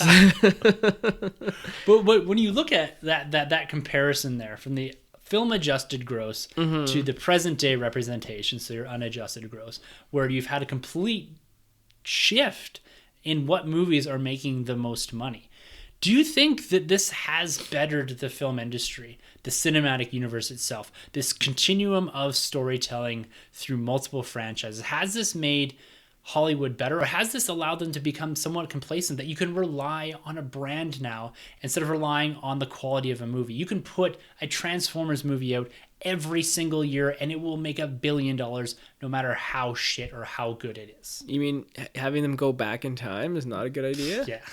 Let's have them go to knights and fight Nazis and stuff. How do you lose to knights? You're Transformers. They have swords. If you lose, you're the worst. Yes, exactly. Getting back to the question at hand, I'm going to have to say no. I feel like this may be to the detriment of Hollywood, but hear me out. If it's done right, it's amazing and it's wonderful. If you look at the MCU, that's something that's done right. If you look at the DCEU, that's something that I think is done right, and it's going in the right direction. It's going in the right direction, and people wouldn't have been as jacked for Wonder Woman if it wasn't for Batman v Superman and her cameo in that, and the show that she kicked ass, and then people saw that and were like, okay, let's go check out this movie. Wow, this movie's amazing as well. So if it's done right, it's amazing, and I think it definitely benefits it because, as I said numerous times on this podcast, one of the things I love going and watching movie marathons. And having this cohesive cinematic universe is great for that. Because I can go in now before Justice League kicks off. I can watch Man of Steel, BVS, Wonder Woman, Suicide Squad, and build up to this event. Before Infinity War, we're watching all the MCU movies. And you can check out that retrospective series on our podcast. Shameless self-plug. And that's wonderful. However, the reason why I think it's to the detriment of Hollywood, I don't think that they're doing it well consistently. I think those are two examples that have done right, and I have a schwack of others that have done wrong. Starting with the Dark Universe that they've tried to kick off now twice, with Dracula Untold and now The Mummy. And it's pretty bad when the Brendan Fraser original kicks your butt in terms of money and critical approval. Yes. But I just think about like the history of Hollywood. There were so many risks that were taken. You look at a film like E.T. It was just a one-off movie. If, we're in the cinematic universe and they're thinking about sequels and stuff, does E.T. even get made? Or if it does get made, does the ending get changed? Well, that's a good point, because I think there is room in this world for one-off movies. And Christopher Nolan is the king of that right now. He is making movies that are one and done. But he got to start doing Batman. Exactly. A trilogy of movies. Right. I think, if you look at these movies, Christopher Nolan, he can easily command $200 million, go to Warner Brothers, say, give me $200 million, I'll turn it into $1 billion for you. How many other directors? There's not a lot of mid-range projects nowadays. No, and there's not. And everyone needs a franchise. Right. This is where the money is being made. You look at it from a pure business perspective. This is where the money is being made. Every single studio is trying to create their own cinematic universe for this exact reason, to make money. And we've seen the falters here. We've seen successes. And when you look back at, is this the complacency of Hollywood? Like, is this a detriment to Hollywood? Is this the downfall of Hollywood, the cinematic universe? I'm going to say no. Okay. I think that there's still room for one and done movies. I think Dunkirk's going to be absolutely fantastic this year. There's room to tell good stories in a single movie. You don't have to have a continuum of story in every single movie that comes out. But at the same time, when I look back at the films I'm most excited for most consistently, it's movies coming out of the MCU, it's movies coming out of Star Wars, and I'm starting to feel somewhat that way about DC. Oh, you're getting warm and fuzzy for the DC? A little warm and fuzzies. So I get excited about this idea of a universe that's building up around itself. And when you extend that out into this greater media universe where you have novels, comic books, this all-encompassing universe building, this really excites me. Like, I love the idea of being able to pick up a novel that continues a story in Star Wars that will never be touched by film. Right. And you look at prelude comics for the MCU, one-shots, TV shows, and Netflix. Yeah, there is some strain there as if they're actually connected, but at the same time, I'm thoroughly excited about everything that drops in this. So I think as far as engaging a fandom, the cinematic universe is really beneficial. It gets people hyped. Yes, there is reliance on brand, but like you said, if it's done right, if they take their time, they go slow, they develop, they look at diversity within the cast, within the directing, within the writing, doing something different. The MCU is a great example, and I come back to that several times here. They took their time. They also allowed their films to feel like different genres as we went through this. Political thrillers, space operas. Yeah. There's something in there for everyone. We're not getting cookie cutter movies. Yes, the overall plot to some of these, especially the origin movies, do feel very familiar when you're watching them, but at the same time, they're keeping you engaged with good acting, good casting, and good snappy dialogue. Right. So as far as what it's doing to Hollywood, I think where the detriment comes in is the emulation of it. And the fact that a lot of people or a lot of studios are just trying to get to the point that the MCU at, that Star Wars at, where they're making billions of dollars. Yeah. But look, Star Wars is a franchise that's 40 years old. Right. The MCU has put, since 2008, into this a ton of money, ton of time. They've had missteps. Phase 2 is a perfect example of it. The follow-on from Avengers are some of their weakest movies. Right. And you look at DC, again, stumbled out of the block. They tried to rush it. They've slowed it down a bit. They've going back to this 1 movie, 2 movies per year type thing. They're not all of a sudden just doing 3 movies, 4 movies per year. So they've pulled back here. Fox are having a bit of success with Deadpool. They're pulling back a bit and making sure they do it right. But Fox's best movies are the ones that don't connect to the universe. Deadpool has no connection. Logan has no connection, but you know, if any, it tries, right? And like Days of Future Past, like all their best movies like make no sense. And if they tried to have it connect, like maybe Logan wouldn't have been as good. But maybe, you know, I mean, that's one thing that in our review you didn't like about it, was the fact that the connectivity wasn't there at all. Yeah, well, that's a good point, is that does it now take away from movies because they're not part of a universe? And I'd have to agree with you. The X-Men are the ones that I'm hammering at lately because they don't make the attempt to fall in line with the cinematic universe. And is that my fault now because I've had this expectation that it's been kind of dumped into me for the last 10 years, say, about a cinematic universe, and it has to be cohesive, and it has to fit together, and it has to make sense, right? Where I'm just not focusing in on the movie. So that was something I picked at with Logan, is that they really didn't try hard enough to make it feel like it was part of something bigger. Does it need to be made part of something bigger? Maybe not. Deadpool called that right out in the film, that there's lots of confusion within this franchise. This is the breaking the fourth wall that Deadpool does. Yeah. But it was addressing this idea and this obsession with cinematic universes that Hollywood and fandom do have now. So yeah, we're on this, I think, this fine line right now, because we're getting to the tipping point.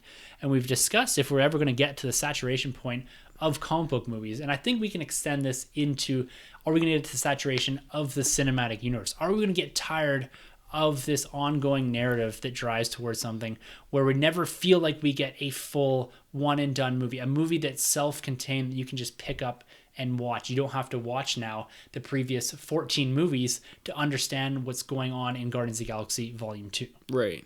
So that's where we can get hung up a bit here if the studios aren't careful with how they develop the narrative. I think coming to the end of Infinity War, we're going to get the end of what we know as the MCU, and they're going to be kicking off something different, almost like a soft reboot of the cinematic universe, while being somewhat self-contained. Yeah, no, and I think the best way to do it is kind of, you know, the way DC did with Wonder Woman. You have the self-contained film, but it also builds up the narrative just a little bit to Justice League, you know, something like X-Men as well.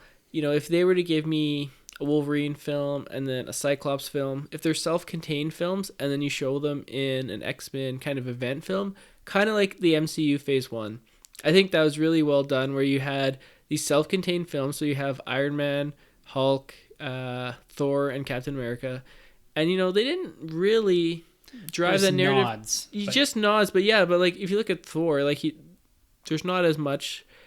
Phase 2, I think they tried to push that narrative a little bit too much in some of their films. Well, Phase 2, I think the issue was that because they had constructed Avengers, is now everyone's like, well, why didn't Tony just call Thor or Captain America? Yeah. So you run into the problem where you've driven towards something, you've assembled, and now it's about breaking apart and going back and returning to the franchise. Well, you have this lingering idea of this group that's hanging out there. So it's, again, coming up with creative ways, and I think they've solved this problem into Phase 3 about having this universe where now we have Thor and Hulk, and we had Civil War, and so they're acknowledging this presence of superheroes and of this narrative within the franchises. But even you look back at Captain America, is it in itself a franchise, or has the cinematic universe somewhat taken that apart and not allowed it to be a full trilogy, a full franchise in the traditional sense, where it focuses in around a single character and more or less a continuing story? Because you can't really watch Captain America right through the trilogy it wouldn't make any sense, especially with Civil War. Civil War is the tough one. You can maybe get through Cap 1 and Winter Soldier. Yeah, actually, I could see that, yeah. But you can't get to Civil War. You can't make that leap from Cap 2 to Cap 3 anymore. No. It became an event-style movie. So is that a detriment to the Captain America franchise? Are we going to see that in Thor? Are we going to see that in other movies where, because the continuity is so heavy and weighing down the narrative, are we going to see that now breaking apart these franchises where we do lose the focus of the individual character? I mean, that's something that comics have been struggling with since 1920, whenever they came out, right? Yeah. I mean, look, sometimes the continuity can be an anchor, but sometimes it can be a lifeline. I mean, if you're a fan of, say, Batman, I always throw DC. Okay, fine, I'll throw a Marvel example. No, I've just been talking about throw DC. All right, we'll go. So say you're a fan of Batman, and you're like, oh, I really want to see the Justice League film. But you're like, I don't really know too much about Wonder Woman. The film, maybe I'll catch it. If it was just like a one-off, you probably wouldn't have gone to, you may not have seen it. But if you're really looking forward to Justice League, now you have to see Wonder Woman, because she's going to play a prominent role in that, right? So, I mean, it kind of connects the dots and drives other fandoms in, especially with like the big events. Like if you're an Avengers fan and you're like, oh, I really want to see Captain America and Avengers, then you're like, well, I got to see Thor and I got to see Iron Man. Whereas before in the past, when they released these films and there was no connectivity, like you'd see, I don't even know, like you'd see a Batman film, but then you didn't need to see a Christopher Reeve Superman film, right? Like if you weren't a Superman fan, there'd be no need for it.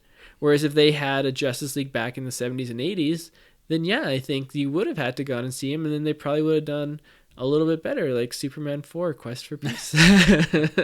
well, that's interesting, because when you look at an individual franchise itself, we talked about maybe Captain America suffering a bit because I don't think, let me clarify that. I don't think the franchise itself suffers from it. I think they're all fantastic movies. And two of the three of them are, actually all three of them are some of my favorite in that universe. Right. But I'm talking as a single, can you watch this in a single sitting and get a full complete story? Yeah. So I didn't even think I clarified myself there. I love those movies.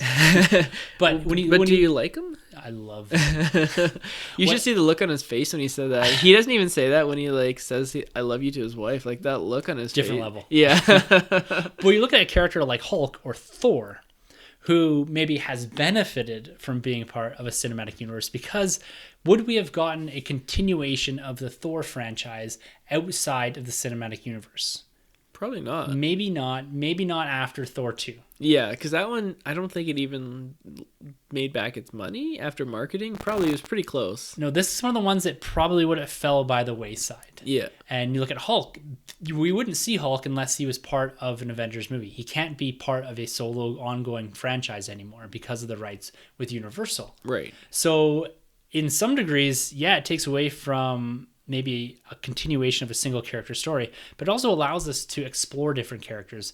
The events of Civil War allowed us to have Spider-Man and Black Panther enter the world. Right. You look at Iron Man 2, Black Widow came in, Thor, Hawkeye. So we have the ability to take liberties and take risks with films while relying back on the cinematic universe. I think that Thor, yes, we've had Thor: The Dark World is one of the weaker films, but I think Thor: Ragnarok is going to be one of the best films of this year. It looks great. The trailer looks amazing. Fantastic. So we probably wouldn't have gotten Thor 3 in the absence of the cinematic universe. That's true. So you have to think about what opportunities the cinematic universe is allowing for franchise. Would we have ever gotten a Black Panther, an Ant-Man film? I doubt it. In the absence of a cinematic universe. No, absolutely not. There's no way. I mean, if there was no connectivity to the Avengers and building up. Yeah. And you expand that into the DC and to even the Fox X-Men universe. Like some of these movies that we're getting, we would have never have gotten if they weren't able to rely on a brand, what was established before, and characters that they're pulling from other franchises. You look at Logan and Deadpool now. Like, these movies are big-time movies, and they're spinning out of a established universe and doing their own thing, albeit, but at the same time they're relying on the fact that people recognize Hugh Jackman from the X-Men franchise. But I mean, if you look at the other way, would we have got a Bumblebee spin-off movie?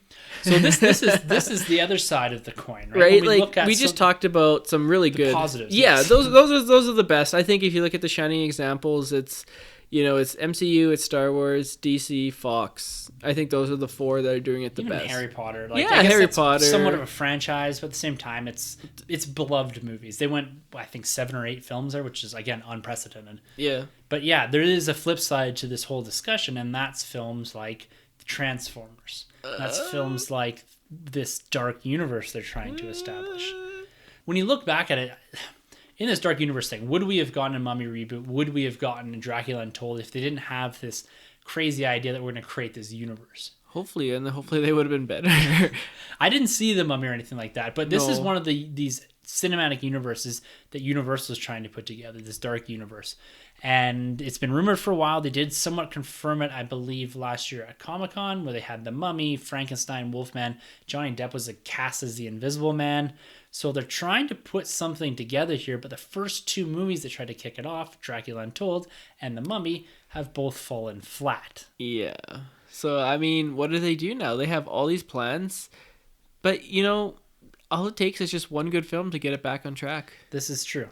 But, I mean, I don't know. I haven't seen these films yet, but how much connectivity do they have, and how much does that take away from the main narrative? I mean, are we too busy now in the dark universe talking about you're trying to tell a Mummy story, but then maybe Dracula pops up? Like, that doesn't fit to me. It's like trying to fit a square hole into a round peg. Well, Dr. Jekyll Hyde is in that movie, I believe. Russell Crowe plays him. Which doesn't really make sense to me. I mean, I just don't get it. Like, I just don't see the connectivity. I love horror films, but I don't want to go into a movie and see the Mummy and Dracula interact or have Frankenstein there. Like, the Munsters, that was done like years ago. Like, let's move on. Like, I want to see Batman interact with Superman. I don't want to see Wolfman, with the Mummy. Do you have like an Avengers style of, round camera work where you're circling around the Invisible Man, the Mummy guy, Frankenstein, and like, it just doesn't make sense. And when you look at the Transformers franchise, as they'll call it, but it is expanding into what could be, I guess, a cinematic universe with the Bumblebee movie telling different stories. And so it's this type of universe that really weighs down the concept, because they're simply producing these things for the international market. Absolutely. And they're not putting the time in it. Like, you look back to the first Transformers, it made somewhat sense. They were like, this is the first time we're making it. It was a fun movie. Yeah, I liked it. And you look at some of these other rumored cinematic universes that are somewhat in development. There's the Jump Street MIB one. That makes no sense. Sounds kind of cool, though. What? I can get on board with that. I don't see it at I'll all. call it a crossover more less than a universe. But I guess. Like, I just don't see, like, MIB was so cool. I mean, I guess that franchise has kind of run its course. I don't see them making a 4th one and combining it with Jump Street. Like, I thought those guys were taking down, like, high school kids. Now they gotta take on galactic aliens? that one I could kind of. I think that would be kind of. I don't know. Okay, well, if that movie ever gets made, we're going. I'm on board with that. I'll be the first one to say here that I liked the second Jump Street was kind of weird, but I liked the two of them together. Putting them into like this alien Will Smith type world, I think could be a lot of fun. How about Hasbro Toys Cinematic Universe. See, this one, I can get on board with this. So it's G.I. Joe and Transformers? And Micronauts, ROM Space Knight, Okay. Visionaries, Mask. Like, these are all kind of... Like one-off toys from... And robot-type looking toys. Yeah. So would you buy The Rock as whoever he was, Roadblock, I think? I can't even remember. Yeah, I think in that movie his name was Roadblock. In the same movie with Optimus Prime. Like, that'd be so cool. yeah, they must have crossed over in the 80s on the cartoon. I'm sure there's either a comic book or a cartoon or something with them crossing over. It'd be kind of cool to see. I mean, it kind of makes sense. I mean, it'd be cool if you had the Earth be like, look, these Transformers keep destroying Earth. Like, we're calling the G.I. Joes. Done.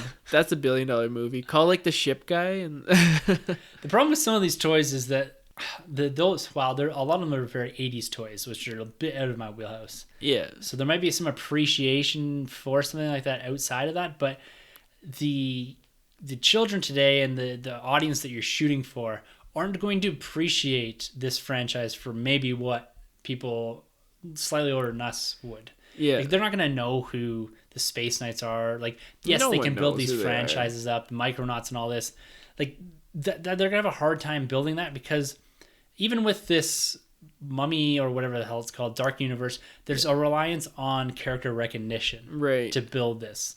People know the Mummy story, Frankenstein, all this. So there is that common, as far as every moviegoers, they understand the basic archetype of the character. Right. Whereas you start throwing this stuff together, people are like, okay, I know the name G.I. Joe and I know the name Transformers, but all this other stuff just all look kind of like different Transformers to me. Yeah. So getting that off the ground, I think, is going to be difficult. Yeah, and then if you have the Transformers with their own like spin-off films, it's just too much Transformers. Yeah. We got enough of that. Yes. Especially if Michael Bay's directing. I mean, too much. Just take a seat, Michael Bay. Yeah, I think your time's done. Just exit stage left. So Sony, they are really trying hard here. They have got this Venomverse that we talked about. Yeah. This Jump Street Sony, and they've also recently bought the rights to Valiant Comics, so their stories. Okay. I don't read Valiant, so I know nothing about it here. No, same here. So there's Bloodshot, Harbinger, a couple other movies rumored here. Oh yeah, Bloodshot. He was big in the 90s. Yeah. Yeah, and So there's like that Savage Dragon. Yeah, that was like the whole spin-off in the 90s where Image and Valiant, all these guys kind of found their niche space. Yeah. The darker type movies. I can buy that. Like Spawn style of movie, right? So is Image then doing it too? Or? I don't know where Image falls into all this. This is something that might or should be probably on this list. Is I don't know who owns the rights to Image or whatever. We need a new Spawn. Yeah, well, that's the thing, right? Is there room for another comic book cinematic universe? Do you think? Like, is there, or are people kind of at the point where, like, we have DC, we have Fox, and we have the MCU, we're done. Like, we can't do anymore. You look at some of the recent attempts to go a bit darker into this world, that they haven't been overly successful. I see this Valiant, and don't get me wrong, people that read Valiant, like, this might be my complete ignorance. I see this more as, like, the weighing into, like, a video game style of movie. Like how the tone that they try to take. That's all I'm envisioning here. Yeah. I mean, I haven't read a Valiant comic ever, and, you know, the characters, Bloodshot had a cool look to him. But yeah, I just don't know. I think they're just, at this point, throwing goo at the wall and seeing what sticks. What happens. And just go from it. Build something, right? Yeah. That's the problem. We can't just be building anything. Yeah. Time, effort, and proper writing. Yeah. I mean, if they take the time, maybe, who knows, like, they could be like Deadpool hits, right? Where they just came out of nowhere. And, you know, I'm willing to give it a chance, like Hellboy. It's getting rebooted. Yeah. But I like the first one. I haven't seen the second one. But, you know, if it's kind of like that style, I don't know who did Hellboy, but... That's Guillermo del Toro. Oh, but I meant like the comic. Is that Dark Horse or... Yeah, I think so. Maybe. They need to have a Dark Horse universe because it's like Hellboy and Hellboy 2 and... no, and Dread 2. Yeah, Dread. So that'd be cool, like a Dread Hellboy crossover. It doesn't work though. Just the universe again. It's butting heads with things that just don't tend to melt. It's got to have a easy connectivity, you know, like something like. But then again, does Thor and Captain America have any connectivity? But they made it work. They made it feel like it was part of the same universe. So that's again taking the time to build it up, where Thor feels like it's in that universe. And they spent a lot of time in the first Thor, you know, trying to make you understand the idea that the magic that we see them doing is just science that we don't understand the physics and Right. all that actually work. And So so then they it's went with Doctor Strange, where he does science. magic. Yeah. But again, they waited to do Doctor Strange. This wasn't this first movie out of the gate. Same with Ant-Man, right? Yeah. We didn't go to these fantastical elements of comic books and try to bring people in that way. It was like, let's establish with Iron Man grounded, Captain America grounded, Hulk, people knew the story, and Thor was the risk in phase 1, right? So you offset that with a bunch of movies that people could get into. Like at the time of Iron Man was Dark Knight, when people were trying to ground things and make things feel like they're in the real universe or real world. Right. And that's what they needed to do at the time. And they built it up that way. And then now they've allowed themselves the ability to go to Guardians, to go to Doctor Strange, Ant-Man, whatever, right? So again, you can take those liberties once you've established a foundation. No, very true. So how about these last couple? Lego. This is something that I'm extremely excited about. Yeah, that one actually works. Yeah. So they didn't do as much connectivity that I thought they would with the Lego Batman movie. Right. There's some odd references here and there, and I guess the character is a direct spin-off. But that's one I can get onto because they have that Ninjago or whatever film that they teased before it. It looked funny, Yeah, actually. it looked good. Yeah. So hopefully they start to build this whole cohesive Lego universe. It'd be kind of like, you can really do anything there. And because it's a satirical take on films, on what they're doing, they have a lot of liberties there and they can go a lot of different directions. I think this one in particular, because it's not going to rely so much on building continuity, that they can take this and do whatever they want with it and be successful. And they have Sony franchises, right? Because they own the rights to Star Wars Lego, do they? And Marvel? I don't know how all of that works into the whole movie, but yeah, they could probably pay for, or maybe have the rights to cameos and all that. Because they did show up in the Lego movie, Yep. Star Wars. So, I mean, you can't tell me if a Star Wars Lego movie came out, it wouldn't be a huge hit. It'd be massive hit. Well, there's lots of Lego type things, right? Right. I think there's a Freemakers Adventures as Lego. I don't know. I don't know, but people would see it. What about Hanna-Barbera? This is from WB. So this is a property or studio that has created the likes of Scooby-Doo, Flintstones, Yogi Bear, the Jetsons, and the Smurfs, which are owned by Sony. I like it. Get these guys back out there. I mean, when's the last time we saw any of these cartoons? I think it's great. 60s? Yeah, exactly. Well, the Flintstones movie. I kind of liked it back in the day. The John Goodman one? Yeah. Yeah? Rick Moranis? Yeah, that's a good one. But didn't the Flintstones and the Jetsons already cross over in the 90s? Like They that did cartoon? in the cartoon. Yeah. Yeah. I think for a while, Fred Flintstone went bonkers and he had like a little green alien. And Oh, I can't, yeah, that's so weird. Yeah, I don't remember exactly. That's like my dad's generation that watched that. He'd be a good one to talk about that. Yeah. But Scooby-Doo is getting rebooted here, and they're talking about doing this whole continuous universe there. That one's gonna be a tough one too. Yeah, it's going to be tough to see the Flintstones interacting with Scooby-Doo and Yogi Bear. Like it just, and the Jetsons are way off. Like I don't know. I mean, I guess it's something again that you're trying to fit in something that doesn't organically work. Like it doesn't make sense to have the Stone Age Flintstones with the futuristic Jetsons like that. I don't know how you do that. were you more a Jetsons or Flintstones fan? Probably, like in my head, I want to say Jetsons, but I remember watching more Flintstones. Okay, because I was all about the Jetsons. Yeah. Like I watched it way more than Flintstones. And we're gonna get into like big rivals. See, we always choose the opposite sides. Like we're gonna be like, oh, Fred Flintstone sucks compared to George Jetson. George Jetson's the worst. No way, man. Meet George Jetson. All right, to finish off this conversation, I've All right. got 3 franchises or cinematic universes that are somewhat stuck right now. All right, let's hear him. Middle Earth. Do you Oh, think that WB is justified in revisiting the Middle Earth cinematic universe? We've had The Lord of the Rings, which were highly praised, The Hobbit, which fell a bit short, and there is this book, The Similarities. I think it's called The Similarities. So this is something that they could do another trilogy out of that takes place after Lord of the Rings. Interesting. Is there room for more of that, or do you think it's time to take a break for that from a while? No, I'd totally dig it, depending who's doing it. If Peter Jackson was still involved, then yeah, I'd probably give it a go. I really like The Lord of the Rings. I'm not going to lie. I think that franchise, or that trilogy, is one of the best of all time. The Lord of the Rings is I have yet to finish The Hobbit yet. No, I have not seen that either. It just didn't intrigue me, but maybe this new one will. I don't know. We'll see. How about Star Trek? See, I really like the first 3 Star Treks. I don't know if you really... Not a lot of people dug the third one.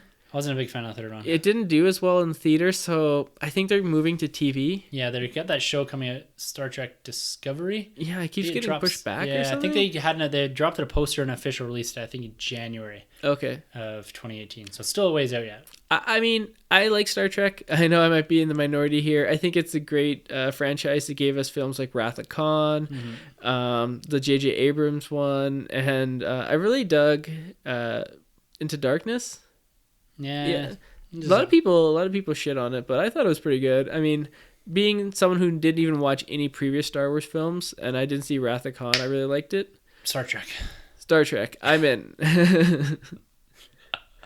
You said Star Wars. Oh, did I? Yeah. That's a Freudian slip there. Oopsies. You went the right way, though. No, what about you? I mean, you're a big Star Wars guy. Have you ever got on board with Star Trek, or? I never really watched any of the TV shows. I like the idea that it does have this massive back catalog of TV shows from Next Generation to Enterprise and all. I think Star Trek, the universe itself, seems better suited for TV, for syndicated or sequential episodic TV watching. Right. And maybe that's the way they need to start this. And what they did with Next Generation was they had the TV and then they stop and do a movie. Yeah. That's a cool concept. Yeah. To have like your episodic TV series and it culminates in a movie every 3 or 2 years. That's cool. I think that's a way that Star Trek can leverage their cinematic universe and build on more things and have crossovers and these type of things. I dig it. Yeah. Now, last one here. How about the reemergence of the Fantastic Four plus the X-Men universe? There's rumors that Fox are looking at revamping, recreating, and redeveloping a Fantastic Four film franchise. Okay. Fox, you've had 3 strikes. You're out. I mean, give it to Marvel. Let's see what they can do with it. Agreed. But if they really want to keep it and they do a good job, I think there's a lot of potential there. It'd be really cool to see an event team-up movie where Galactus comes to Earth and is up to the Fantastic Four and the X-Men to stop him. I think that'd be great. And he's not a Cloud, so that would be really cool. Maybe include Doctor Doom where they have to recruit him to help him. And it'd be really cool to see Doctor Doom and Magneto, on the same team battling Galactus, throw in Silver Surfer. That's potential for $1 billion right there. Like, that would be a huge movie. I just don't think that fandom has the tolerance for another rebooted Fantastic Four film outside of the MCU. You don't know. I mean, Batman and Robin, and then they gave the reins to Christopher Nolan, and he gave us Batman Begins. I guess we've got these movies, and then now we've rebooted again to Batman, and people are still asking for more Batman. But Batman's a very different character than the Fantastic Four. But Fantastic Four, for a while, were as popular as Batman in the comics. That was a long time ago. Has Fantastic Four run its course? I think outside of the MCU, I think it has. Yeah. Even in the comic books, they're busted to pieces. Yeah. Like, Marvel Comics has taken them apart. Well, is that because they don't own the rights? So they're like, why would we make stories for these guys? You'd like to think that they wouldn't sacrifice one of their original teams or their original teams, right? The characters that span back decades for business purposes and just stick it to Fox, but that might be the case. So I don't think there's room for this universe anymore. I think that Fantastic Four don't meld together well with the Deadpool Logan style of films that they're doing now. Mm-hmm. So I think you're right. Give it back to Marvel. They fit into this MCU, I think. What I envision for a film for Fantastic Four is something that would fit that Marvel blueprint very well. Mm-hmm. Because I think the X-Men universe itself is faltering as well. I think it's going by the wayside. I think they're going to have to rethink exactly what they're doing there to get back up to the level of MCU, Star Wars, even the DCU, right? Yeah, like Dark Phoenix does not have me that excited. Not at all. I think it's going to be just a repeat of what we saw in Apocalypse. I said this last week, and I'll continue to say this until they show me otherwise. Yeah. But I just don't think there's room for Fantastic Four in the X-Men cinematic universe either. I agree. I mean, given what we've seen, I have no reason to be optimistic, but I hold out hope that that movie would be so awesome that if they did it, because I feel like the dark and kind of gritty with Galactus works better with the Fox blueprint as opposed to the MCU blueprint. I mean, I've yet to see Thanos make any sort of headwaves in the MCU, but it'd be really cool to see like a dark and gritty movie involving Galactus, X-Men, Fantastic Four. I mean, that would be, as I said, $1 billion movie. Well, it might be something they need to take a different direction, take a look at. I mean, I don't even know, because as you said, who is going to go to that Fantastic Four reboot if they do it again? The fans aren't going to tolerate it. I don't think so. They have to go a completely different direction, and maybe the dark is the way to go. And even the general audiences, if you're someone who knows very little about comic book movies and you see Fantastic Four, you're going to be like, yeah, I'm not going to that. That again? Yeah, no way. So what's your verdict? We've discussed here for about half an hour or so about the cinematic universe, the pitfalls of it, the positives of it, what we see. What's your verdict here on the cinematic universe? Is it a detriment to Hollywood, or do you think it's something that's benefited Hollywood as a whole? Personally, I'd like to see it continue, especially with comic book movies. Other franchises that don't really work well together are being kind of melded together, and I'd like to see that stop. Give me more one-off films. We don't need these all-connected universes. Comic books work because that's the way they've been set up since they've been created. So let's keep doing that. Everything else, let's get rid of. How about you, Tim? Well, I'm completely on board with the idea and the concept of a cinematic universe. Like I said, my favorite movies are Marvel and Star Wars, and they rely heavily on continuity and building into a franchise, into a universe, and keeping that universe connected and continuous. But you're right with your assessment that not everything needs to be a cinematic universe. I think it needs to be a portion of Hollywood, of filmmaking, an important piece of that. It's a pillar of Hollywood now, the idea of the cinematic universe. Mm-hmm. There doesn't need to be just one pillar of Hollywood. We need to rely on other things, movies that tell good one-off stories, movies that build into franchises that don't necessarily need to be part of something bigger. Mm-hmm. Something that just tells a good story about a good character. So I agree. Hollywood needs to take a balanced approach. Filmmaking needs to take a balanced approach to the idea of a cinematic universe. I think it's here, and we're not going to get away from it anytime soon. I think the franchises and the studios that are doing this are doing it well. Mm-hmm. And the ones that are trying to play catch up here just really need to look back and take a good look and see what they're doing to their brand by trying to jam through a cinematic universe. Mm-hmm. Has this been a detriment to some franchises? I think so.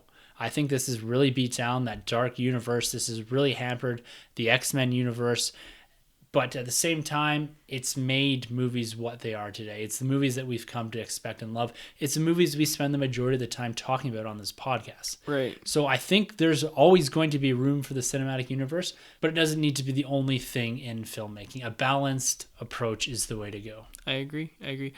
I'll be remiss if I didn't bring up one of my favorite crossovers or cinematic universes. Do you remember Jason Goes to Hell or the Ninth Friday the 13th? At the end where Freddy shows up and then the next movie was Freddy vs. Jason?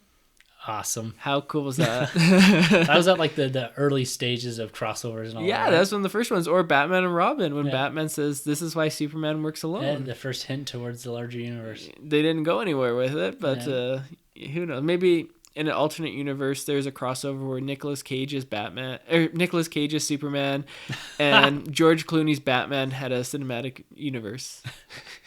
Well, someday maybe we'll see that. I hope not. In comic book form. I hope not. All right, buddy. Well, it's been an absolute pleasure talking cinematic universe, and we've raised that fandom hysteria level on Star Wars just a little bit. I don't think there's much to worry about there. Panic. Well, what if that was DC? Oh, I'd be all over it. You'd be like, oh, Batman, Matt Reeves, director, leaves again, and Justice League is... I'll be up into the red with Justice League and all that. Here. Yeah, there's still plenty of time. I'm going to give the benefit of the doubt here to Star Wars. For now, we'll see where all that goes. Cool.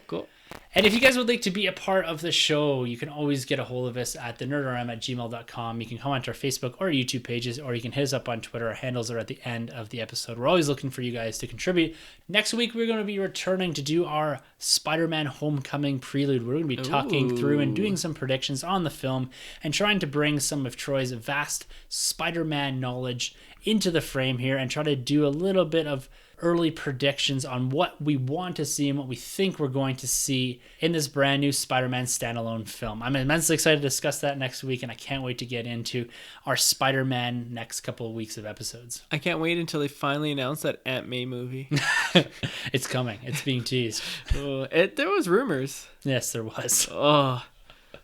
All right, buddy. Well, until next week for the Nerd Room, I'm Tim. And I'm Sunjay. And thank you for entering the Nerd Room. This has been a Nerd Room podcast production. You can find our hosts, Tim and Troy, on Twitter at TheNerdRM and Troy TheBoy87. Don't forget to subscribe to the Nerd Room on iTunes, Facebook, and YouTube. Just search the Nerd Room Podcast. Be sure to head over to StarWarsCommonwealth.com to find other podcasts on the Star Wars Commonwealth Podcast Network, including Talk Star Wars, Generation X-Wing, Tumbling Saber, Rogue Squadron Podcast, and the Skyhopper Podcast. Follow the Star Wars Commonwealth on Twitter at SW Commonwealth and take your first steps into a larger world.